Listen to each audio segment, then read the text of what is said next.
rag'batlantiryapsiz. Eshik haligi nima deydi, bir ko'pri ham tag ko'rinib qoladi. Davlat yelkasiga minib olib pul bersa ashlaytamiz, bermasa ashlaytmaymiz emas. Yaxshi konsert bo'lsa, yaxshi konsert bo'lsa boradi xalq. Xalqni halidan beri unaqa deyapmiz, bunaqa deyapmiz. Men ham konsert beryapman. Men majbur qilib metrolarda to'xtatib odam haydab kirayotganim yo'qmi? Mana ko'rib bilib turibsizlar-ku. Ko'pchilik bilet so'rab kelgansizlar, пригласительно so'rab kirasizlar. Oynalaringiz jo'natasizlar. Katta хороший konsert, katta есть цель. Biz hammamiz xohlaymiz. Masalan, deylik, mana o'sha xalq borishini, xalq pulini ayamaydi san'atga. Men uni aniq bilaman.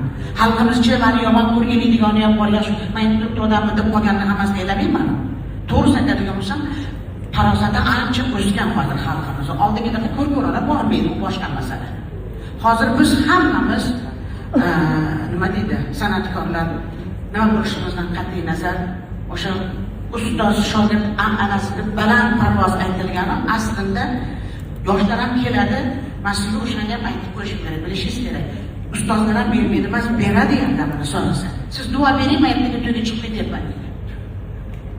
Mana shu xalq artisti va umuman o'ziga bo'lgan ehtirom, e'tibori kamdan kam uchraydi.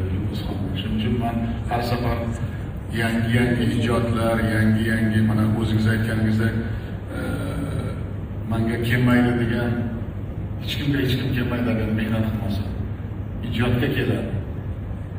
Ijodga, namunaga keladi. Shuning uchun qiyin zamonda yashayapmiz. Lekin shu qiyin zamonda yaxshi qirralarini topib, biz birlashib natijaga erishayapmiz. Shuning uchun mana aytgan hamma gaplaringizda tagida bir narsa borki, albatta hammaga ham O'zbekistonda hozirgi muvaffaqiyati yoqmaydi. Albatta bitta narsani to'g'ri bilishimiz kerak. Mana sizlarga men ochiqcha aytmoqchiman. Juda katta muammolarimiz bor. Bitta oilada qancha muammo bor. Lekin davlatchilikni qurib, mana shu davlatchilikda hammaga munosib bo'lib, tinchlikda, osoyishtalikda yurish bu azob desak to'g'ri bo'ladi. Bu azob. Shuning uchun mana shu ijodingizdagi hozir qirralari Yulduz Usmonovani xalqni yaxshi ko'rishi va xalq Yulduz Usmonovani yaxshi ko'rishi ejizamas tagida sizni misolingizda hamma mehnat qilsa konsert ham bo'ladi, kino ham bo'ladi, natija ham bo'ladi, odamlar ham rozi bo'ladi. Ishlaringizda muvaffaqiyat.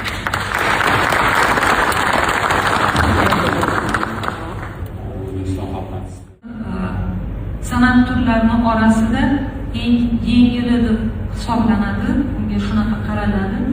Lekin estrada san'ati san'at turlarining ichida eng ko'p narsani talab qiladigan san'at. Mas'uliyatli san'at. Estrada artisti u an'anaviy musiqadan xabar bo'lishi kerak. Jahon klassikasini ham bilishi kerak. Jahon estradasini ham bilishi kerak. Maqomni ham bilishi kerak. Va bu narsalarning hammasini faqat maktab bo'lgan san'atkor, maktab bo'lgan ijodkor qabul qila oladi va shu narsalarga ega bo'la oladi. Yana bizning mamlakatimizda meni nazarimda gastrol faoliyati ancha gastrol konsert faoliyati ancha so'rib qolgan. Tashkillashtirilgan gastrollarni ko'rmaymiz. Misol, men o'zim Samarqand filharmoniyasiga solistga bo'lib ishga borganimga mana 6 yil bo'ldi. Meni hech kim tanimasdi. Men palonchi bo'lganim uchun konsert qilinmasdi bu paytda. O'sha filharmoniyamizni kollektivi bor edi. Kollektivda xizmat qiladigan sozandalar, qo'shiqchilar, ijodkorlar bor edi va bu ijodkorlarni to'plab O'zbekistonimizni hamma chekkalargacha borib konsertlar berib kelganmiz.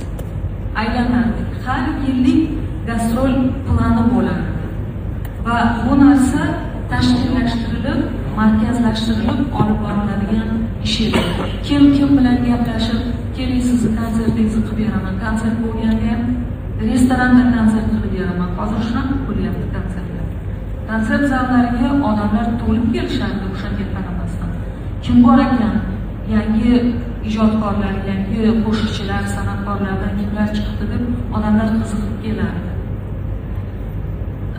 Siz